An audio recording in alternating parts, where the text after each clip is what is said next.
Yo, it's good. All right, so we back at it. This one right here is gonna be a re-upload from the podcast.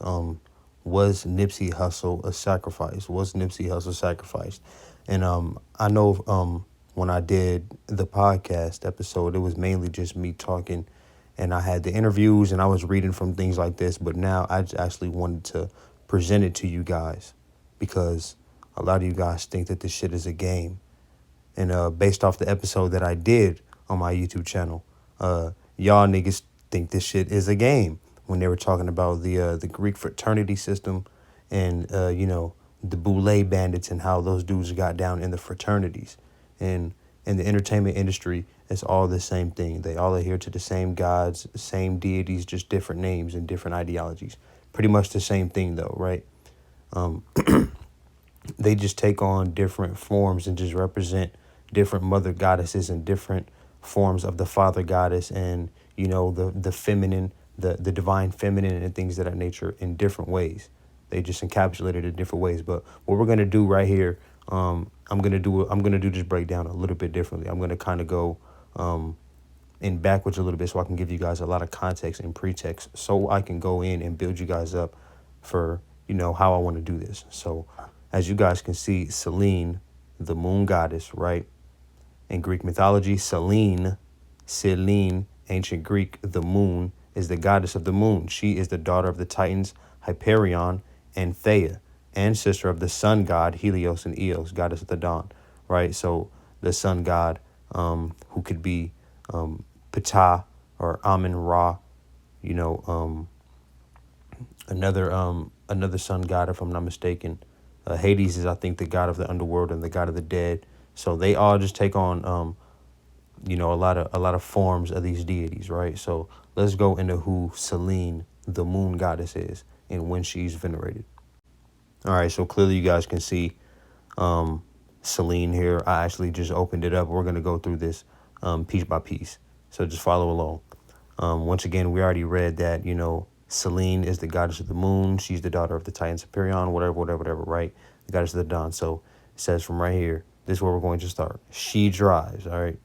She drives her moon chariot across the heavens, right? And usually that moon chariot would be the pale horse, which is a psychopomp or a representation of oncoming death. Another psychopomp or representation of oncoming death will be similar to the raven, right? The black raven.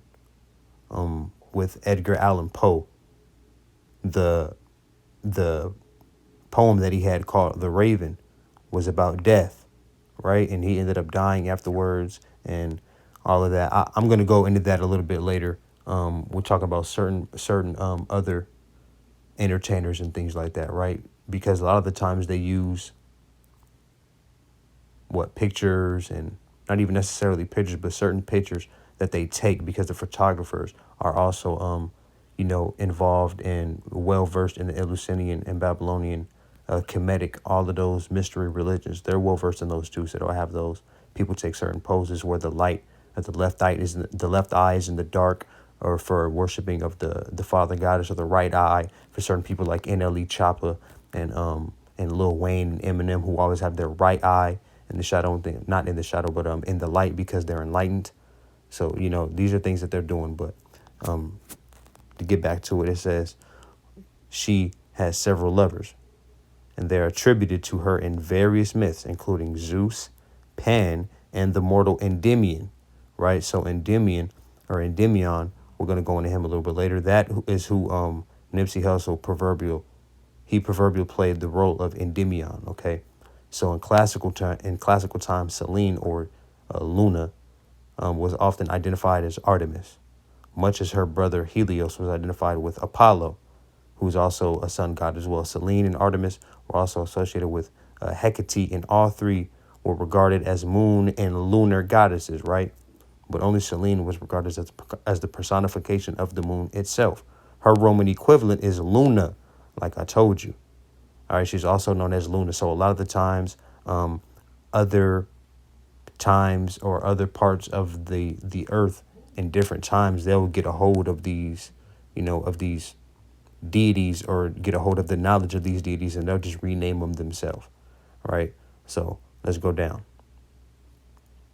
Selene, who is the personification of the moon, she's accorded to the sky. Her planet is the moon, allegedly. Her symbol is the crescent, the chariot, the torch, billowing cloak, and the bull. It should say the white horse as well because she's always shown riding the white horse side saddle, right? So you go down. It says, of course, her consort is Endymion, right?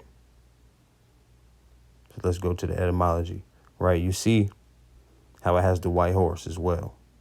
Detail of the sarcophagus.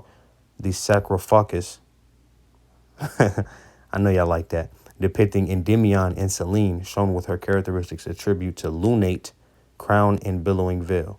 Right, so the etymology of Selene is uncertain, but if the name is of Greek origin, it is likely connected to the word selas, meaning light.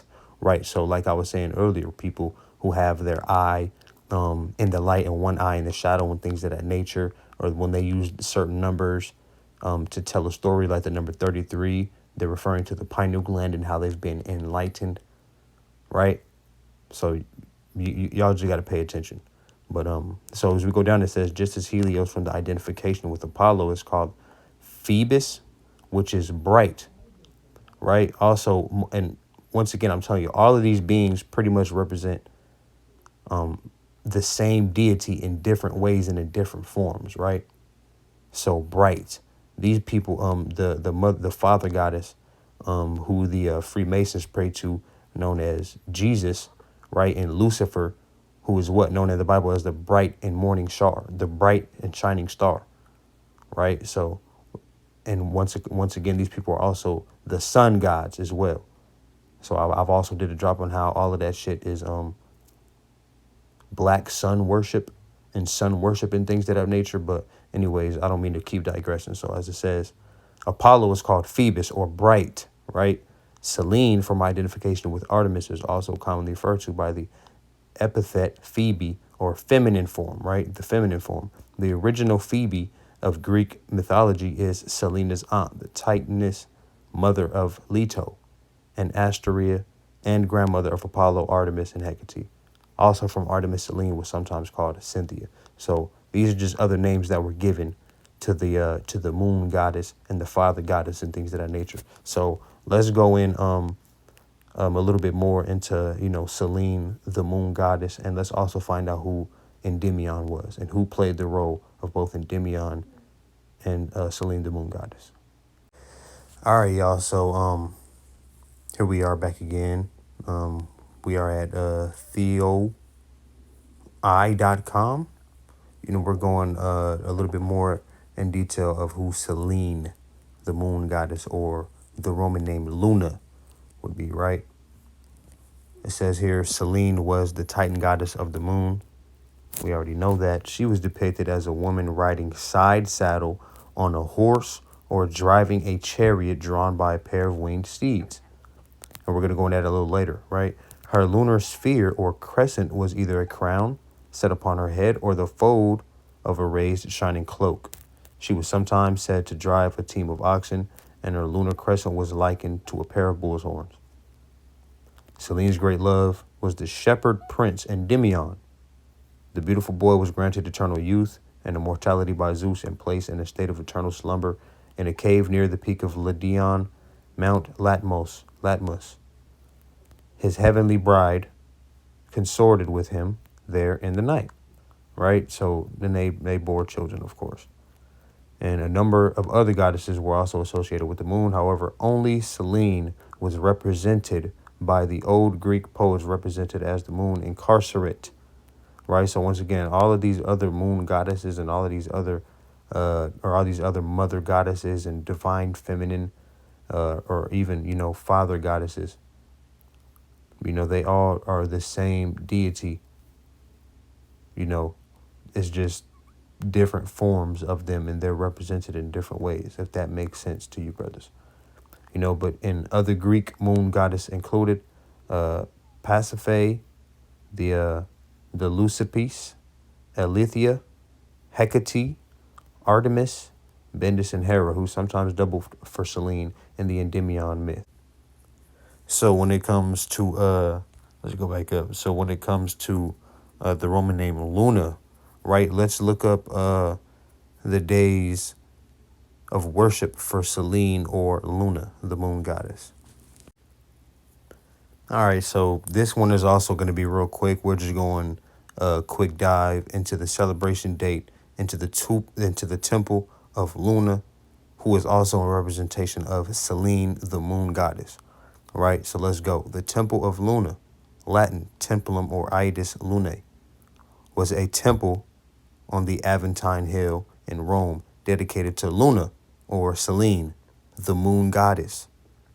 Its dedication was celebrated on March 31st.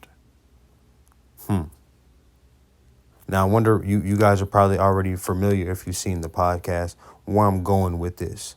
So let's go in and see what I'm talking about. Who plays the role of Luna, the moon goddess, or Selene? And once again, we all know what you have to do in order to get a starring role in Hollywood. When we see who it's starring, right? The first two people, T.I. and Lauren London. At this time, Big Boy was a bigger name than Lauren London, but he didn't have the as big of a role as Lauren London had. All right, so we got to understand and start putting things together and start connecting the dots ourselves. All right, so I've already done this before. I'm just doing it so I can show you niggas rather than just taking my word. So I can show you as we read along. A lot of you niggas don't read it anyway, so I'm doing it for you so we can read along and help our comprehension skills, okay? Anyone familiar with the movie ATL, right, with T.I.? Anyone remember the movie ATL with T.I.? Now y'all know where I'm going with this, right? Pretty sure you know by now. Who was one of the main characters who was brought into the scene? Who made their introduction into Hollywood on ATL with the movie ATL? And the movie ATL was released on March 31st, 2006. Now let's go in and see from that. All right, ATL, right? The movie, a comedy drama film, right? Let's read. ATL is a 2006 American comedy drama film, and the feature film, wait a minute, a lot of Red Pill Manor. Bet I'm gonna tap into that later. Y'all should tap into that too. Shout out to King Ref, bro. But let's restart. ATL is a 2006 American comedy drama film, and the feature film directional debut of music video director Chris Robinson. The screenplay was written by Tina Gordon Chisholm from an original story by Antoine Fisher, and is loosely based on the experience of the film's producers Dallas Austin and Tion T-Boz Watkins of the R&B group TLC. Growing up in Atlanta, Georgia, ATL, the film is a coming-of-age tale concerning Rashad, played by Atlanta native and hip-hop artist T.I. Right? Anyone familiar with T.I. as of right now? We all know T.I. is also a handler. We all know T.I. is also a part of Hollywood and the witchcraft because he is a huge pawn. All right, he went to prison. T.I. I'm talking about T.I. or TIP, right? The split personality thing. But anyway, or the reincarnated person. But let's get away from that. T.I. went to prison for like guns and drug charges. Ended up getting out and ended up getting on TV talking about snitching. You need to snitch pretty much. So we all know that he's a pawn. He also worships, Pan and things of that nature. He's heavily indoctrinated because we all know if in order for you to be a part of Hollywood, to be an integral member in a movie, or to be an integral a part in piece in Hollywood on film, you must make a sacrifice. You must drink blood, right? You must do the rituals set by Aleister Crowley and everyone else, that everyone else takes and that everyone else does. Drinking blood, feces, all of that shit. All right, y'all can think it's a joke all you want. If you're here, then you already know by now exactly what goes on in Hollywood. I don't have to keep going over this. But anyway, in his film debut, right? His film debut. So this is when he really first got indoctrinated into that side of the craft. His friends in their final year in high school and on the verge of adulthood. The film also stars Antoine Andre Patton, a.k.a. Big Boy. That's one of my favorite rappers of all time, of the hip-hop group Outkast. Evan Ross, Jackie Long, Lauren London, and McKelly Williams. Lauren London. Let's look up who Lauren London is.